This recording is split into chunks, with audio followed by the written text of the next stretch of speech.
Okay, everyone, welcome back. It is officially, when this recording comes out, it's going to be officially Endometriosis Awareness Month, which is so exciting. And to celebrate that, today I have Lux Perry, who is the CEO and co-founder of Some Days, which designs natural pain relief products. Lux, welcome to the show. Did I do okay with that introduction? That was great. Thank you so much. I'm so happy to be here. Awesome. So can you give the listeners just a little introduction on who you are and then maybe move into how Some Days came about? Yeah, so I am a co-founder of Some Days. We design natural pain relief products, just you just described, specifically for period pain. And how I ended up there is I have endometriosis. I've struggled with pelvic pain my entire life. And I have a very common story of being dismissed by doctors consistently, misdiagnosed, used as a guinea pig, to eventually, which is what eventually led me to founding Some Days. And then within the first 2 years of Some Days, we launched 2 years ago next month.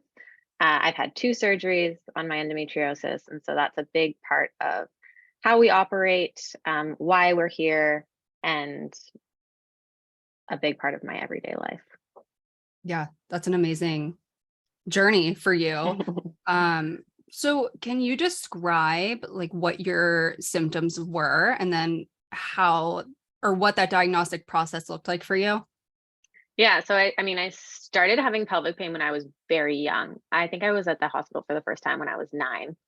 And then progressively more frequently once I got my period when I was 12. And those symptoms look like stabbing pains when I was younger. So like just really intense cramping. I had, and they put me through this whole loop of like, is it celiac? So, so I had endoscopy and that came back, maybe it is, and you should cut this out. And my mom had endometriosis, so she was really pushing for an endo diagnosis, and they kept putting me off, it's IBS, it's whatever other myriad of things that they like to just to misdiagnose endometriosis as. But yeah, a lot of very intense cramping, a lot of pain, like to the point where I was, doubled over, couldn't walk, couldn't stand up straight. That pain radiates down my legs. I had really frequent migraines in tandem with my cycle, and the pretty like classic endo belly. So I get like a incredible amount of bloating. It's shocking to see. And then a big part of my endo journey is my bladder pain. So I have endometriosis on my bladder, which was revealed in my surgery a couple of years ago.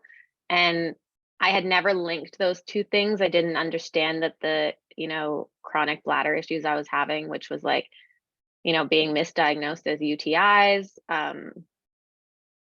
that was all a result of inflammation from endometriosis. And so that looked like jumping on a trampoline and full bladder release. Like my pelvic floor was having so many issues, felt like bladder spasms, pain, felt like I could never empty my bladder. Yeah, just consistent issues until I found out it was endometriosis. And then, I still have issues, but able to manage them a little better now that I know what it is. Did the term interstitial cystitis ever get thrown around? No, I had never heard of that until I launched Some Days and connected with other people who had that diagnosis, which I think just like goes to speak on how little doctors know, and the reason that we don't get diagnosed with these like more complex, quote unquote, issues is because there's just like such a general lack of information about diseases like interstitial cystitis. Absolutely. And I see in endometriosis have a pretty high percentage of people who have both.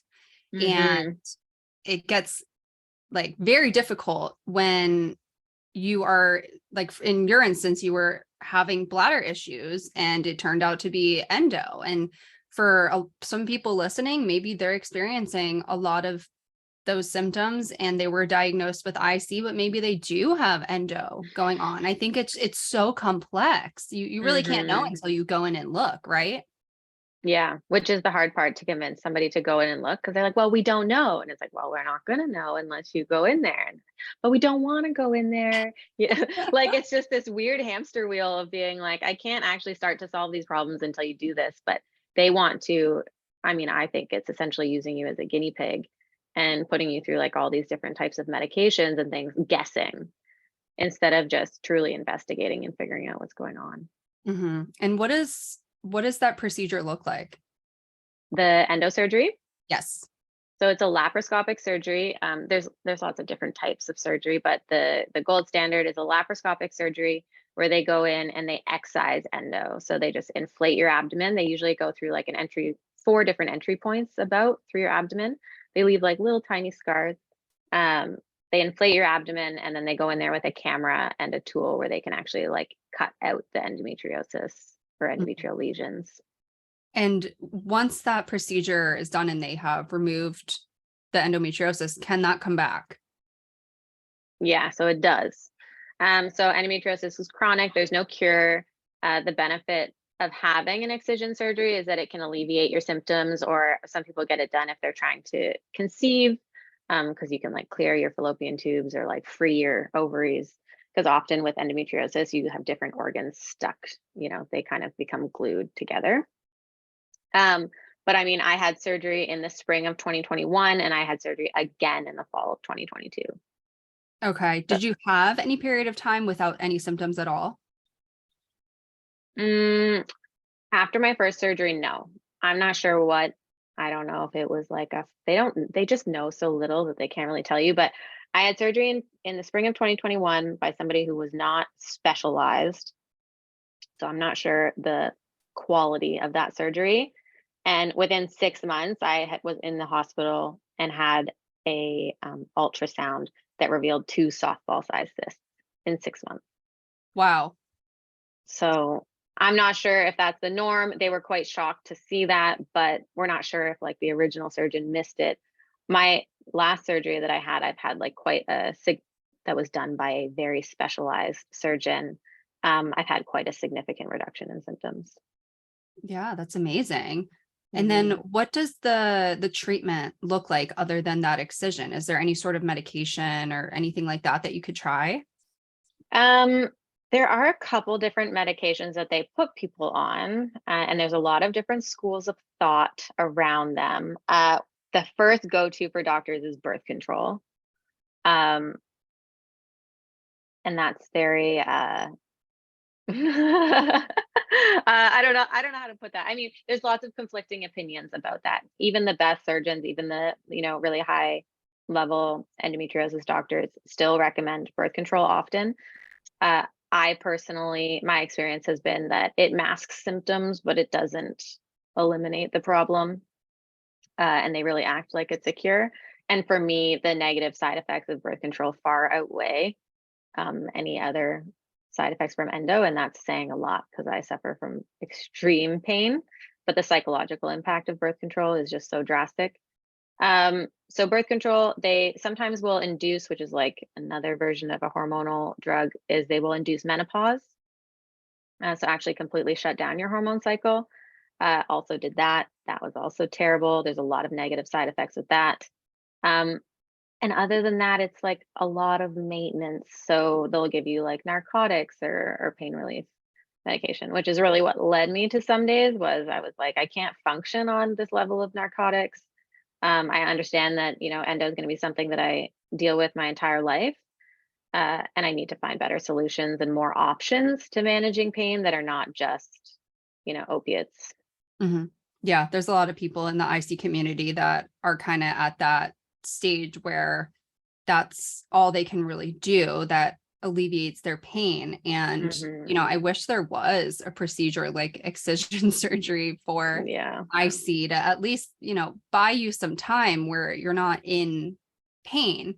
I'm just so like fascinated by how much overlap there is. I mean, you mentioned that you get the endo belly, which is the bloating. And I know there's people in the IC community who call it IC belly. And in my brain, I'm like, okay, are these people experiencing bloating from something they're eating? Could it be like a celiac? Could it be IBS? Could it be endo? Like, or does it have its own lane? Is IC belly an actual thing? We don't really know, but that's so fascinating to me.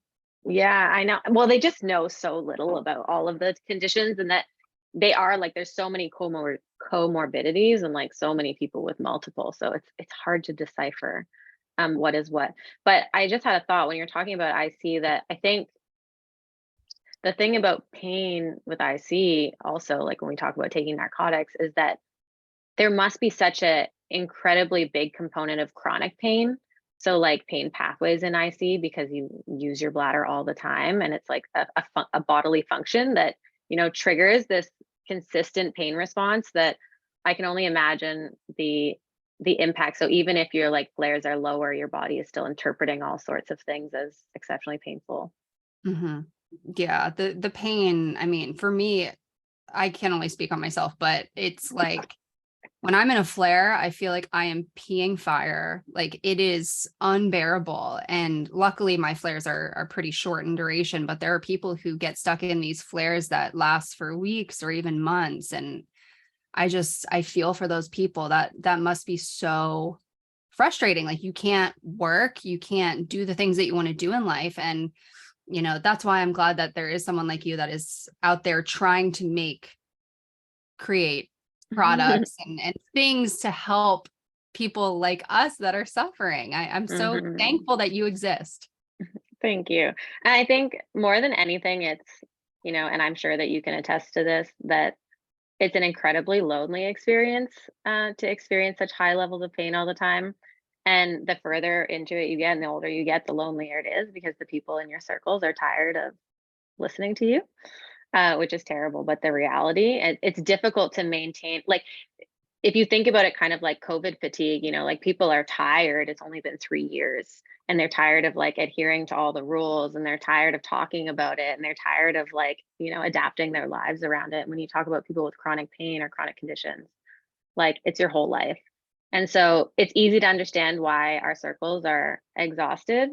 But the reality is that we are also exhausted, and it's alienating. And that some days, like building some days was really about being able to provide this validation and support and community in a way for those people to connect over something that feels good, but also find people that are like them and see themselves mirrored in the world in a way that's not often happening.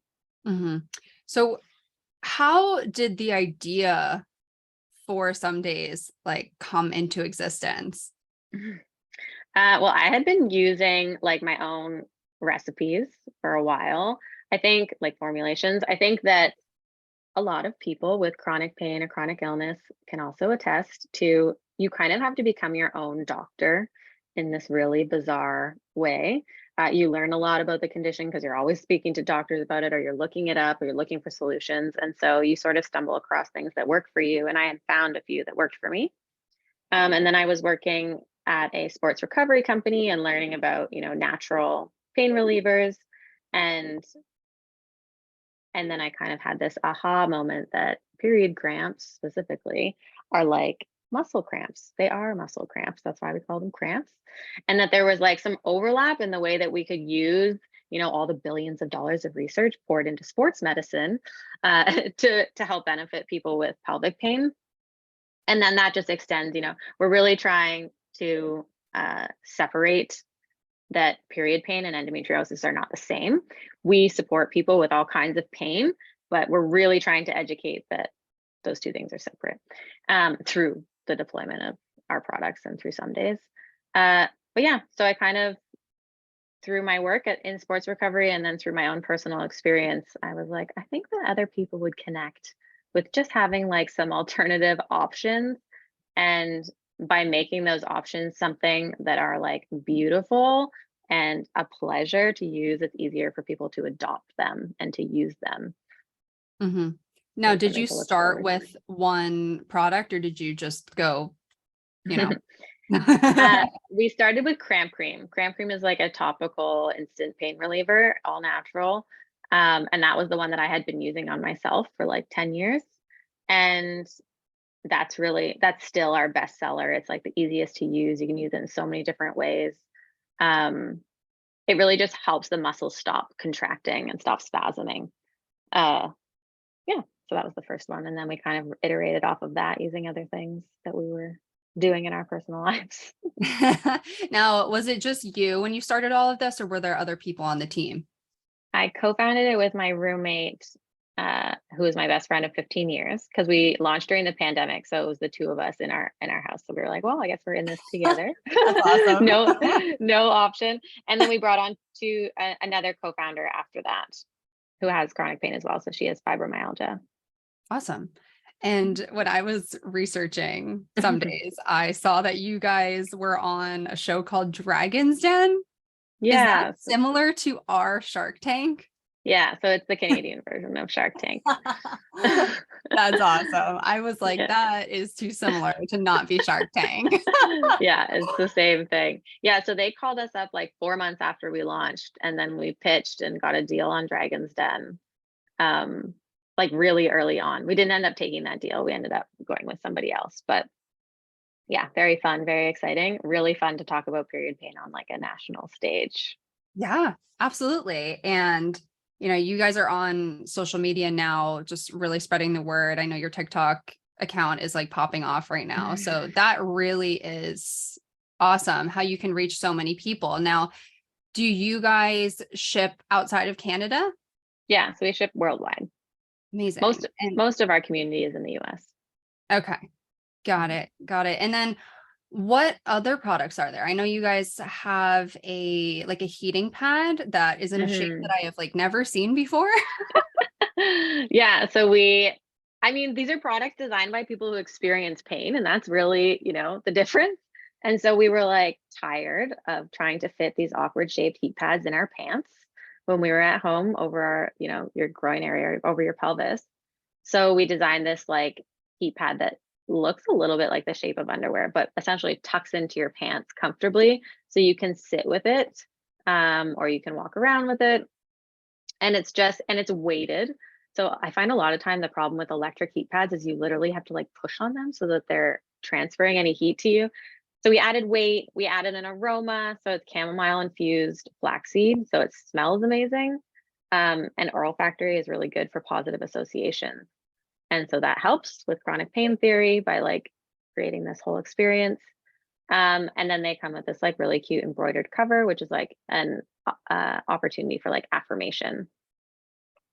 That's really cool. Really trying to make it a complete experience. So you're not just like doing this thing because you're in pain and you actually hate the like little device. It's this way of like creating a positive experience to help rewire chronic pain pathways and find a little joy. Absolutely. And I know that I would say in the IC community, about half of the people, this is a rough estimate, half the people use heat to treat their flares and the other half uses cold. So for example, I use I'll put a cold water bottle between my legs and that is like my saving grace. But other people will swear by a heating pad on their abdomen or wherever they want to put it. So that's really interesting that we can all just be so different. But I think that product could be really great for people that are in that boat.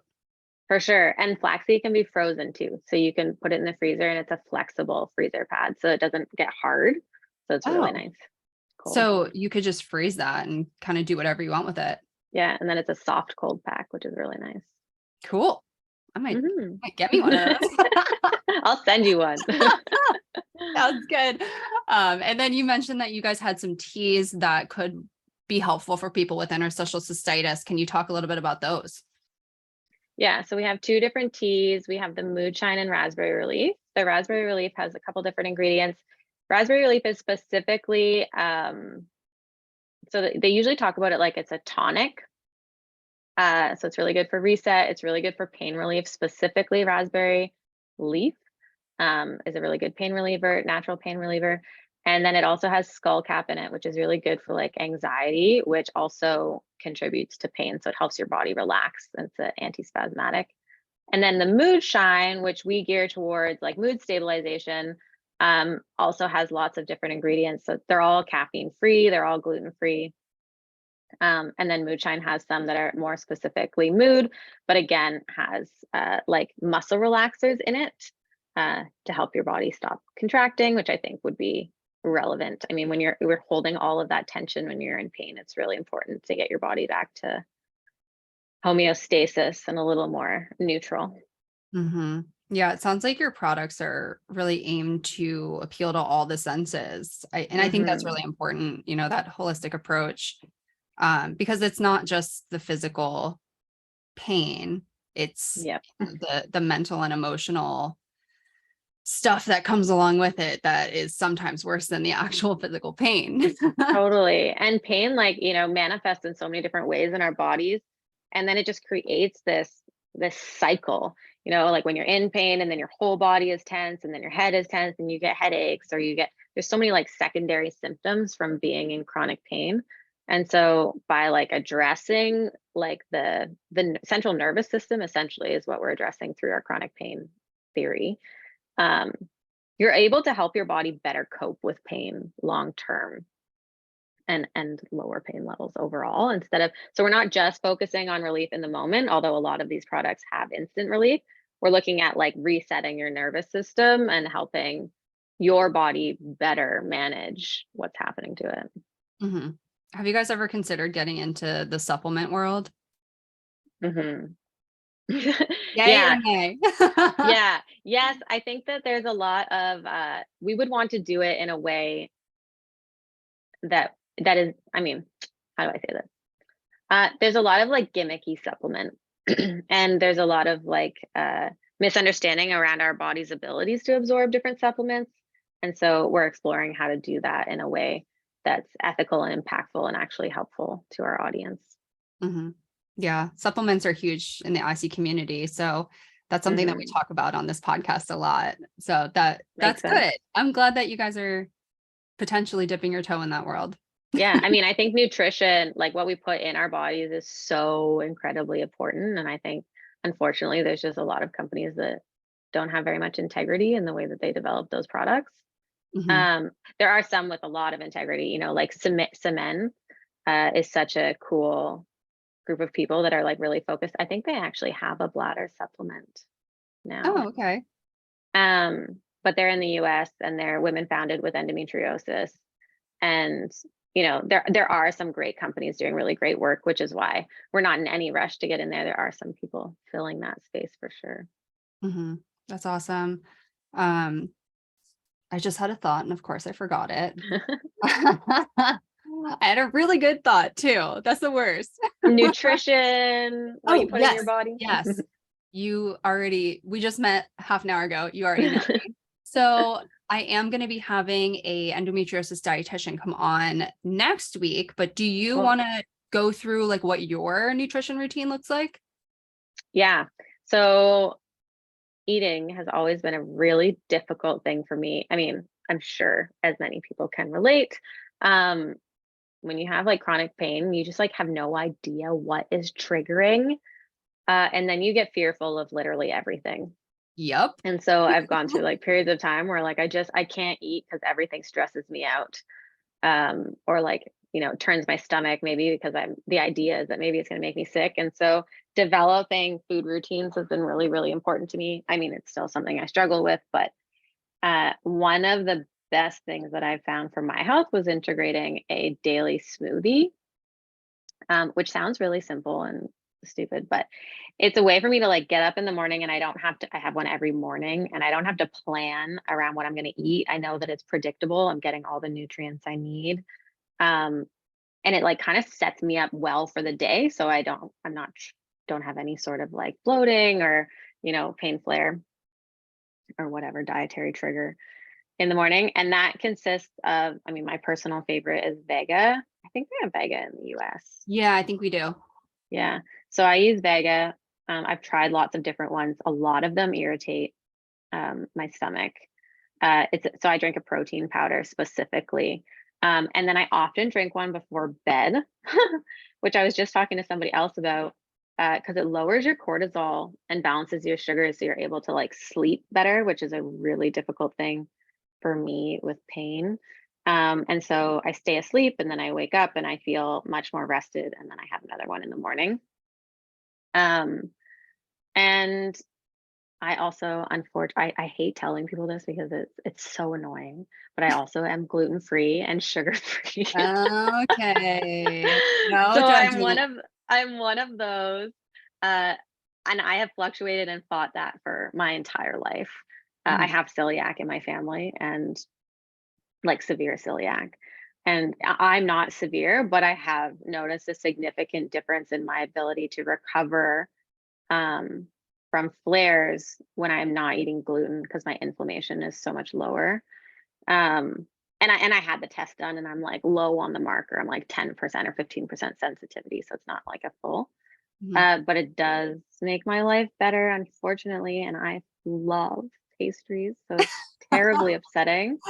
And sugar, same thing. Like I feel so much better when I'm not eating processed sugar.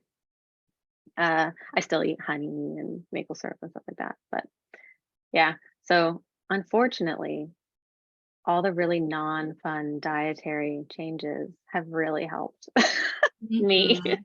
Mhm. Yeah, which is bittersweet. I hear you. There's a really strange diet for IC that takes away everything that's fun in this world. Is it FODMAP? Is it No, FODMAP? it's not. It's basically, if you've ever heard of like a GERD diet, it's low Hmm. acid and, Yeah. no alcohol, coffee, things like Oh that. yeah. I also no alcohol, no coffee. Wow. Zero. Do you find joy in anything that you eat? My smoothies. I find a lot of joy in my smoothies. I love smoothies too. I do. Like that's I went away for a month recently, and I didn't have access to my smoothies, and it drastically impacted the quality of my life because I thought I would be crazy to like travel with my blender, and then I deeply regretted Mhm. it. Weird, Um weird question. But when you mhm. travel, do you get, because you're not doing like your typical regimen, do you have any sort of like GI Oh, changes?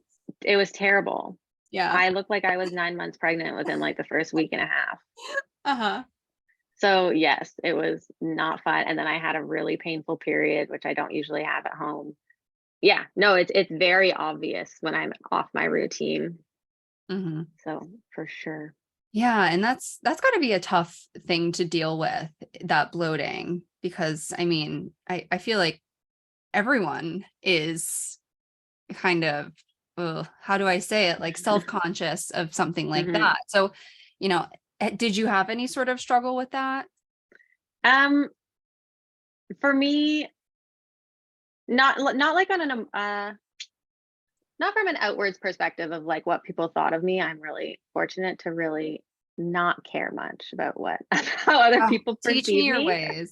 I don't know why I'm like that. I don't know where that came from, but I really just I really try to remember that nobody else care. They're all worried thinking about themselves, that generally speaking, people are not caring about what you look like or what you're doing. They're more concerned about themselves. But but it is incredibly uncomfortable. And my partner and I just joke about it because we think it's funny. Like I look funny. To us because I'm like so misshapen from what I normally look like. But it's incredibly uncomfortable, like I can't like button up my pants or like bend over. I literally have a waddle like I am pregnant. Like I get so bloated. Um and yeah, it's painful and uncomfortable, and that's mostly the difficult part about it. Mhm. Have you found any remedies that work to decrease that bloating? Tea, so Mhm. like like diuretics, not like literally just like a natural herbal tea usually is what I do. But no, I've never really found anything that was like substantially in the moment relieving, Mhm. which is unfortunately the reality of endo sometimes and like chronic conditions. There is nothing that's going to instantly relieve that. I think preventative stuff is a better approach. Mhm. Exactly. And that's what I'm hoping to talk about next week, with our dietitian. But that's, I feel like we can all just do our best, and, Yeah. you can only, you can only do your best. Maybe Yeah, and you can eventually. only do so much, like, and Yes. that's why I hate telling. Not I hate, but I love sharing like the things that I found that help for me. But I hate telling people that like for me that meant no coffee, no alcohol, no sugar, no gluten, no like that's so incredibly upsetting for so many people. Mhm. And I didn't like get there overnight. It's like introducing one new thing at a time. It's like if you just stop all of those things and you've been consuming them all, you will be miserable. Mhm. But yeah, it's so overwhelming, and it's like, it's okay if you're not doing all the things. And like, sometimes I also eat gluten when I'm, I like need a little pick me up, and then I pay for it a little bit, and that's just the reality of my life. And it's like not a failure on our part if we can't do all of the things that everybody recommends to us. Exactly. It's part of being human. And Yeah, I think it's important to try to not compare yourself to other people. for If you sure. see someone on a support group and they're, doing so well and they're doing all these things and that just feels overwhelming for you, don't do all those things, take that with a grain of salt, go talk to your doctor Hmm. about it, see what feels right, Yeah, because that it's such an individualized journey. yeah. In both Feel what conditions. For sure. Just see what feels right is for sure how I would, you know, encourage people to approach it. Because sometimes I feel like I can handle different things that I can handle um, all the time. Like sometimes I'm like, I think I could manage to eat gluten for a week. I'm like doing really well. And it's like a trade off, you know? Mhm. But Gotta have a little fun. yes, occasionally you need pasta. Oh my gosh, exactly. Oh, you Canadians say that word so weird. Pasta? Oh, you guys say pasta, right? Me too. Does that sound Yeah. weird to you? No, because we watch so much American TV that Mm, it all sounds the same to us. We think we talk like Americans. that's so funny. Oh my gosh. Well, is there anything else you wanted to talk about while we're here? Uh, no, I don't think so. I think that, I mean, I would really like to encourage anybody with IC to reach out to some days if they're, want to share their story. I think we really focus on pelvic pain as a whole. And I think that there's a lot of overlap, and we, yeah, really want to encourage people to participate in the community. We have a blog if people are interested in sharing their stories. Um, or whatever. Or if people think that they may have endo, if they have IC and what the overlaps are, we're always open to talking to people. Amazing. And where can people find you on social media? So we're on social at Get Some Days. So some days with an M. So it's not like the day of the week. It's like some days are better than others. And the S is lowercase, I've Yes. noticed. Yes. Awesome. I love it. And then I will link your website. And then did I miss anything? Did I miss? No. No, we're good. Okay, Yep. perfect. Well, thank you so much for coming on to kick off Endometriosis Awareness Month. It has been really awesome getting to know you and hearing your story. And thank you for all that you're doing for both communities. Thank you. Okay, hold on. I'm looking for the pause button.